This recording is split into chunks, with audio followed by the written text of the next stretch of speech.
Mack, Program Manager for the California Opioid Safety Network at the Center for Health Leadership and Practice, a program of the Public Health Institute.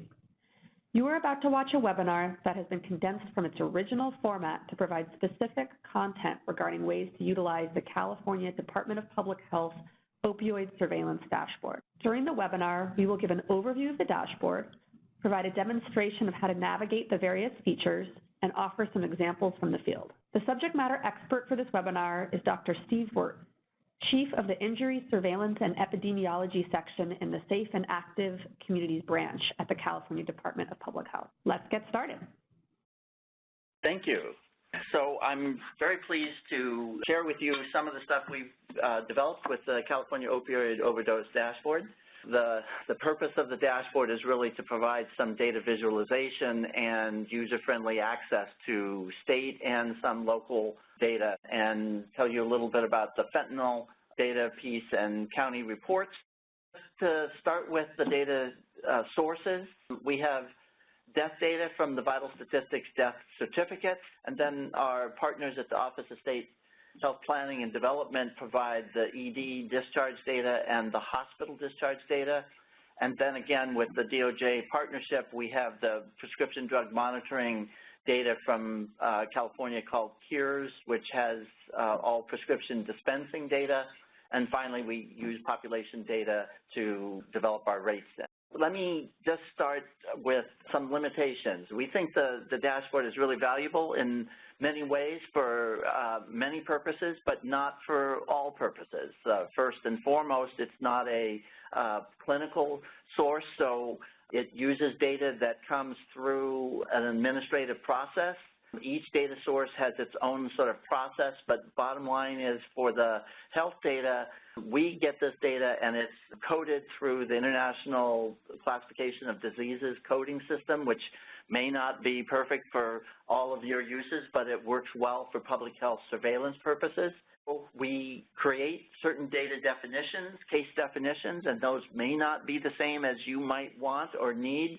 And we urge you to make sure that you know which ones we're using, and the reason for a difference between your local data and our data may well be based on case definitions.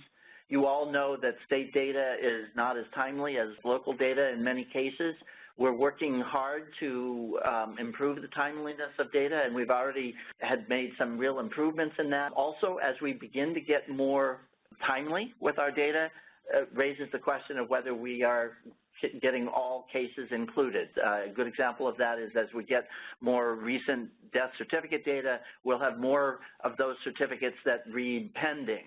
Some of them will turn out to be opioid overdose deaths, but won't be included in our counts yet because they might be considered pending. Your sheriff coroner or medical examiner should be as engaged as possible to provide almost real-time death data. And what we've found when we talk with local coroners or local MEs or other local people for data sources is they may say, where'd you get your numbers? These don't match ours. And as I said, we're using an administrative version of that data that gets changed and coded from the local to the state. There may be some accuracy issues that either the death certificates end up not having as much information as the coroner or medical examiner or law enforcement might have in a case. This data serves a very useful function of providing sort of a high-level overview of trends and magnitude of issues. So there are some issues around how to use this data when there are small numbers, and we can talk about that a little bit more. And then our Department of Justice data, the CURES data is the dispensing data, and then from there we use standard CDC definitions for creating our indicators. So this is the home page to the California Opioid Overdose Surveillance Dashboard. So I'm going to take a minute to just sort of walk you through the dashboard. You're on the home page, and as you can see, it gives you some quick stats for California.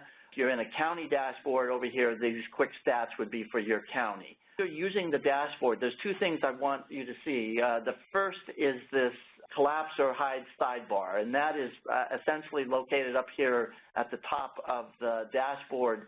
And when you click that, what's going to happen is it just broadens your screen. And when we come back to the state dashboard, you're going to always see the slider up here at the top of each of the graphs and maps, it has map, graph, table, and then slider. And the slider allows you to go behind the map that's a default and be able to see that you can choose between the 4 data sets: deaths, EDs, visits, hospital visits, and prescriptions. And for each of those, what is a set of indicators that goes with each of those types of data sources. We're in prescriptions. There is a full range of indicators that you can look at, and we'll take a couple examples here. But often people think that whatever the default is all we have here.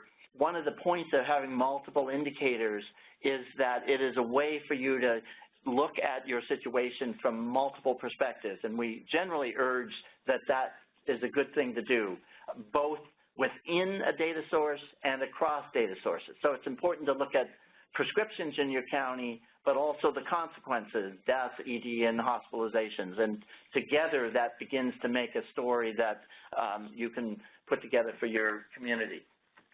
You can see, for example, under prescriptions, we have opioid prescriptions by patient location, prescriber location, and pharmacy location. And we have the morphine equivalents, so that instead of just counting the number of prescriptions, this counts the dosage of it. And I'll show you in a minute why that's useful to look at multiple indicators like that.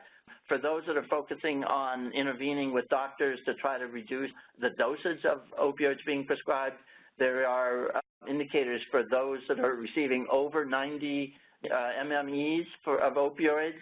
Those that are getting, for diversion kind of purposes, 5 or more prescribers or pharmacists.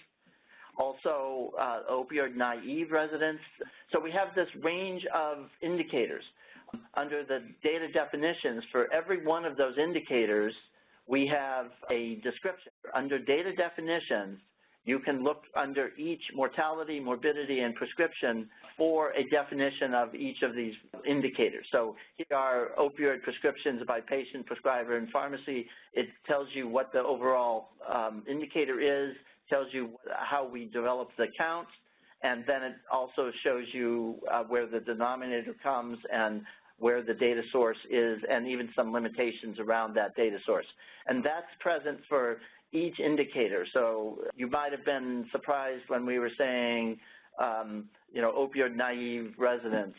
This is a complex indicator about incidences in which there's prescribing at least one long-active opioid, trying to get at someone who has not had a long-acting opioid in the previous 60 days.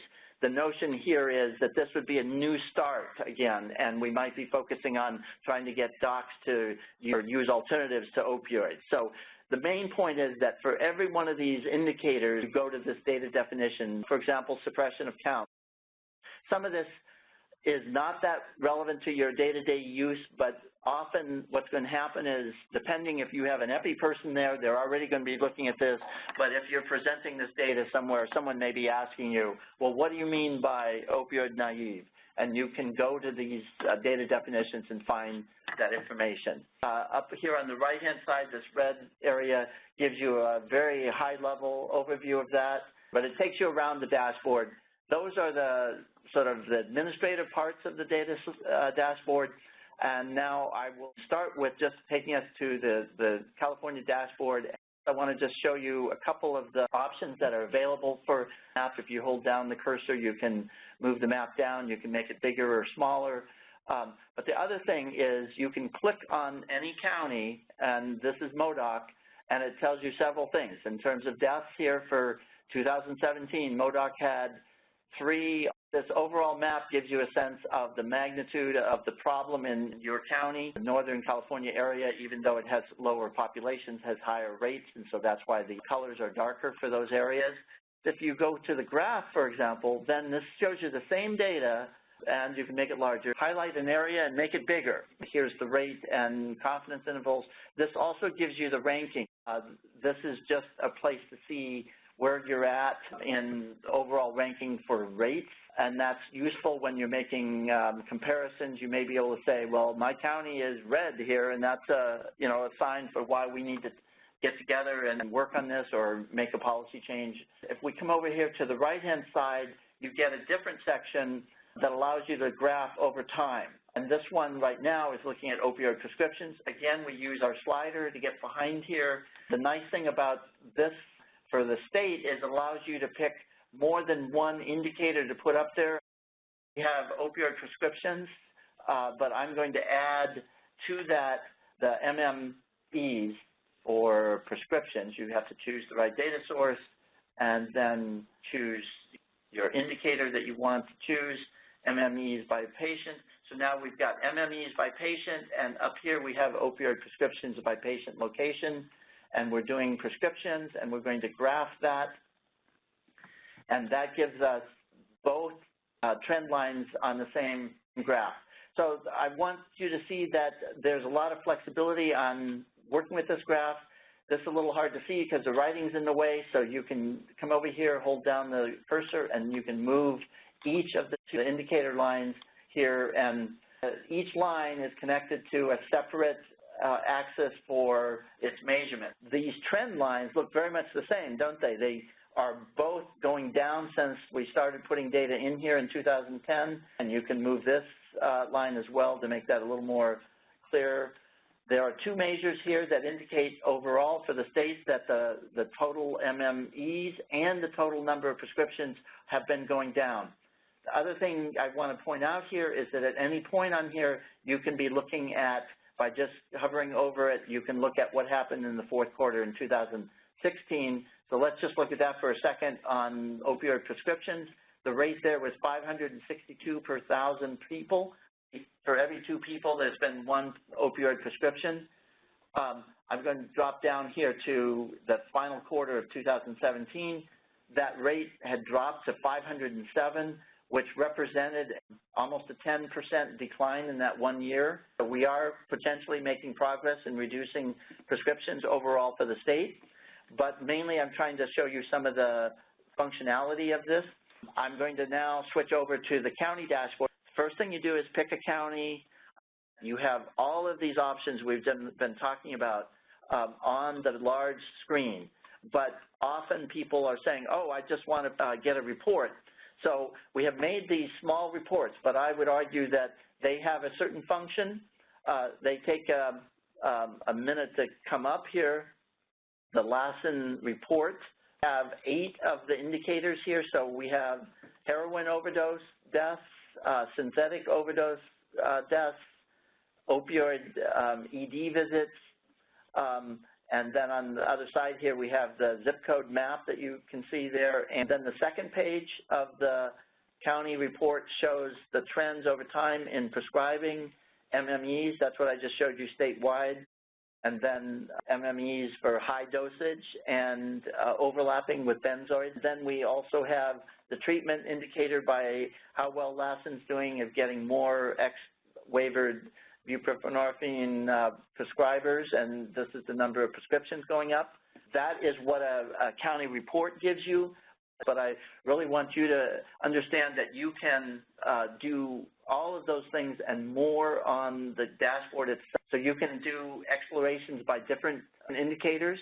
In this case, prescribing is somewhat different than where the overdose deaths were occurring, and these are just broad zip code areas for you to be able to look at. Again, you can look at that as a graph, and the graph gives you by county. Under each bar, you can pull up the summary here for this year. In this case, we don't give numbers because they're so small that they're unstable and meet our suppression requirements.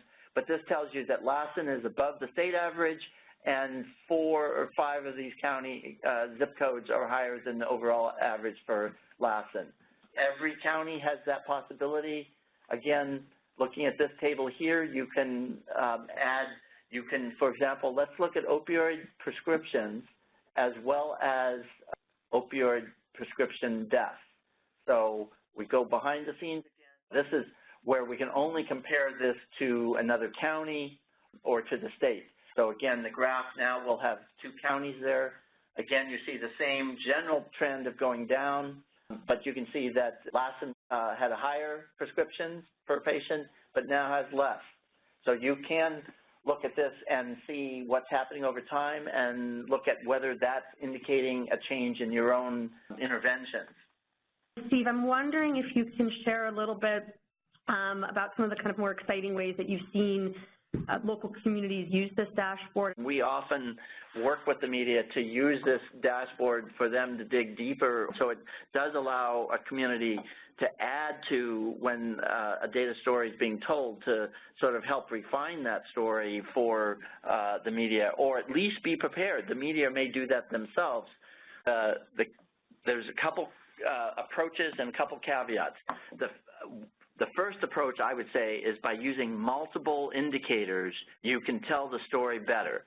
So let's say deaths went from 1 to 0. That's great, but not very compelling in the larger term. But if you can then show that prescription rates drop 40%, MMEs drop 50%, ED visits also dropped, and your deaths dropped, then you have a little stronger argument to say, we think that things are going in the right direction here. And the underlying theory of change, that we were focused on reducing the number of prescriptions and the MMEs because we thought that would reduce the number of overdoses.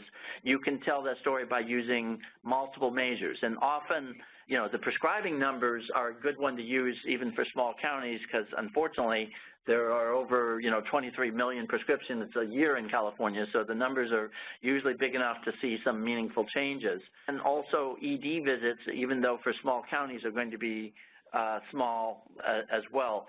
Use multiple indicators. The second is, of course, to lump more than one year together. Tell the story with multiple indicators, acknowledge that there are small numbers and that you're going to be looking at this over time.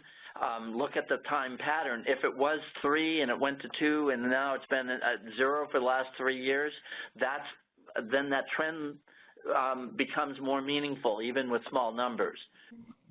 Thank you for watching this video.